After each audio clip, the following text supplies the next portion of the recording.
हरियाणा में विधानसभा चुनावों का माहौल है वो गर्माता हुआ नजर आ रहा है। कल भारतीय जनता पार्टी ने अपनी पहली सूची है वो उम्मीदवारों की जारी करते ही हरियाणा में इस्तीफों का दौर है वो शुरू हुआ। सोनीपत में भी इस्तीफे हैं वो लगातार हैं, वो पार्षदों द्वारा या फिर कार्यकर्ताओं द्वारा है वो दिए जा रहे हैं। ज़्यादा बातचीत करने के लिए हमारे साथ पूर्व कैबिनेट मंत्री कविता जैन मौजूद हैं, जिनकी टिकट काटकर निखिल मदान को टिकट है वो दिया गया है। मैम, एक बड़ा आघात है वो पहुंचा है कार्यकर्ताओं को, क्या कहना चाहोगे, किस तरह की रणनीति है अब आप लोग बना रहे हो? जैन साहब को दिल्ली है वो बुलाया गया है। देखिए, मैं सबसे पहले तो हमारे सोनीपत की जनता का और कार्यकर्ताओं का बहुत बहुत धन्यवाद करना चाहती हूँ। जो इनका प्यार और आशीर्वाद और जुनून जोश आप देख सकते हैं किस तरह से, चाहे हमारे कार्यालय में ऊपर नीचे बाहर, और जिस समय टिकट डिक्लेयर हुई मैं समझती हूँ कि पूरी रात हमारे घर पे दरवाज़ा बंद नहीं हुआ। लगातार कार्यकर्ता न केवल सोनीपत के बल्कि बाहर से भी आकर लगातार, और सबसे बड़ी गहरा आघात की बात ये थी कि पार्टी ने जिसके लिए हमने अपना खून पसीना सींचने का काम किया, तन मन धन हमने अपना समर्पित किया, और सोनीपत की जनता ने जो हमें 19 में हार दी तो उस हार को भी हमने गले लगाया, उसको स्वीकार किया। उसको स्वीकार करने के बाद हम जनता के सुख दुख में, हर एक उनकी तकलीफ में और हर तरह के काम में उनके साथ रहे। और दूसरी तरफ संगठन ने भी, ना केवल ये नहीं है कि हम एक जना बल्कि दोनों, बल्कि मैं ये कहूँ कि पूरा परिवार, पार्टी ने जिस तरह का आदेश हमें दिया, जिस तरह की भूमिका में हमें रखा, जहाँ पर भी किसी भी दूसरे राज्यों के चुनाव हो, महीना महीना वहाँ पर ड्यूटी के लिए हम लोग घर छोड़कर वहाँ पर भी गए। संगठन का कोई भी काम हम लोगों को दिया, और उससे भी बढ़कर हमें कभी पार्टी ने ये इशारा नहीं किया कि हम आपको चुनाव नहीं लड़वाएंगे। और जितने भी कार्यक्रम पार्टी के आए उस सभी को हमने सर माथे पर लगाकर पूरा करने का काम किया। चाहे हमारा पन्ना प्रमुख सम्मेलन हो, कितनी भी तिरंगा यात्राएं हो, कि चाहे राम मंदिर के हमने प्रोग्राम करने हो, बूथों की बैठक करनी हो, त्रिदेव की बैठक करनी हो, हर पार्टी का काम हमने पार्टी का आदेश मानकर सिर माथे लगाकर हमने करने का काम किया। लोकसभा चुनाव के अंदर भी 36,000 से हमारी सोनीपत को लीड मिली। और दुख इस बात का है कि जिस प्रत्याशी को उन्होंने आज अपना प्रत्याशी बनाया है उसका इस लीड के अंदर कोई योगदान नहीं है। वो कांग्रेस के अंदर था और उसके खिलाफ हमने चुनाव लड़ा था कि जो कांग्रेस ने काम नहीं किया उसके बल पर हमने वोट लोगों से अपील करके, और जिस तरह से हम लगातार लोगों के बीच में रहे और लोगों को हमारे हारने का भी दुख था, उन सभी चीज़ों को देखते हुए मैं समझती हूँ कि हमें लीड भी मिली। और उसके बावजूद पार्टी ने इस तरह का फैसला लिया। और जो जन आशीर्वाद रैली अभी 2 दिन पहले हुई, तो उससे पूर्व जो 25 तारीख को हमारी केंद्रीय चुनाव समिति की बैठक थी, उस बैठक के बाद हमें कुछ शीर्ष नेताओं के फ़ोन भी आए, बधाई के फ़ोन, यहाँ तक कि हमारे प्रदेश अध्यक्ष का फ़ोन, सुधा यादव जी हमारे मतलब जो पार्लियामेंट्री बोर्ड के जो सीईसी के मेंबर्स थे, कई मेंबर्स ने हमें बधाई देने का काम किया। मैम बधाई क्या केंद्रीय चुनाव समिति के जो शीर्ष नेतृत्व है, प्रधानमंत्री नरेंद्र मोदी कार्यालय से, अमित शाह से, जेपी नड्डा से है, वहाँ से भी आई थी कि आपकी टिकट है वो पक्की हो गई, आप चुनाव की तैयारियां हैं वो कीजिए?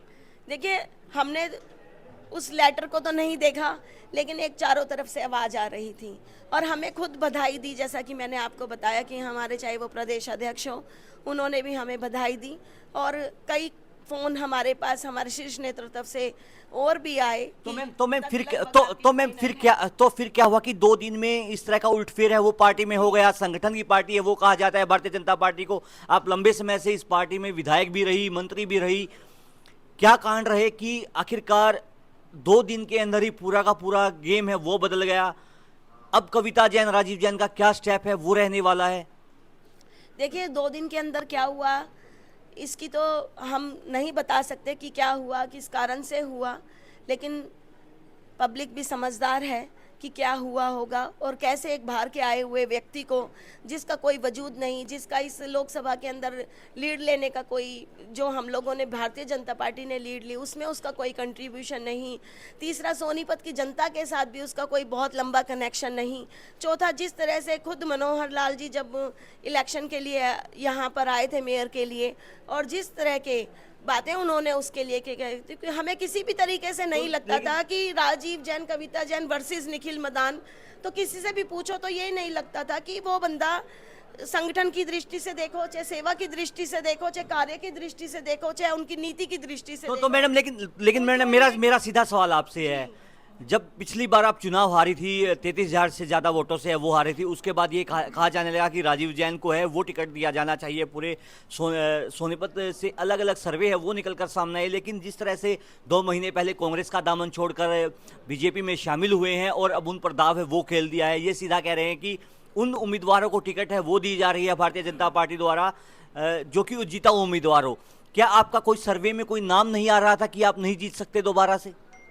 देखिए, मैं समझती हूँ ऐसा कुछ नहीं है, और जैसे मैंने अभी कहा कि सीईसी की बैठक में हमारा नाम लगभग तय माना भी जा रहा था, और यही कारण था, हमें भी लग रहा था कि जन आशीर्वाद रैली जो पार्टी ने हमसे करवाई, अगर उन्हें कुछ ऐसा था तो उन्हें भी हमारी पार्टी को पोस्टपोन कर देना चाहिए था, कैंसिल कर देना चाहिए था।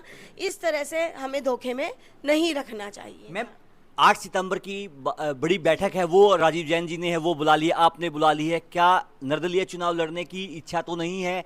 अगर इस तरह का कोई कदम है कार्यकर्ता उठाते हैं कि आप चुनाव है वो लड़ो, आम आदमी पार्टी का साथ लोगे या फिर आज़ाद उम्मीदवार है वो आप मैदान में दिखाई दे सकते हो? देखिए, सबसे पहली बात तो ये है कि 2009 के अंदर भी जब परिस्थितियाँ ऐसी बनी, जिस समय रातों रात एक कविता जैन सोनीपत की जनता के लिए, कार्यकर्ताओं के लिए एक बिल्कुल नया नाम और चेहरा दोनों ही बिल्कुल नए थे। केवल एक चेहरा उनके पास था, राजीव जैन, और उस राजीव जैन का कर्म उनके साथ था जो था कि जनता की सेवा करना। मैं समझती हूँ सेवा के भाव को ही कार्यकर्ताओं ने और जनता ने हमारे उस कर्म को निष्फल नहीं जाने दिया, हमें आशीर्वाद दिया था। और इस बार भी जो हमारा लंबा संघर्ष और सोनीपत के लिए जो सेवा है वो निष्फल नहीं जाएगी। और उसके साथ साथ मैं समझती हूँ कि अभी हमें बुलाया गया है, तो अभी देखते हैं, क्योंकि पहले भी ऐसा हुआ है कि टिकटें बदली गई हैं। 2009 के चुनाव के अंदर भी गोहाना में टिकट बदली गई थी, अभी जम्मू कश्मीर के अंदर भी टिकटें बदली गई हैं।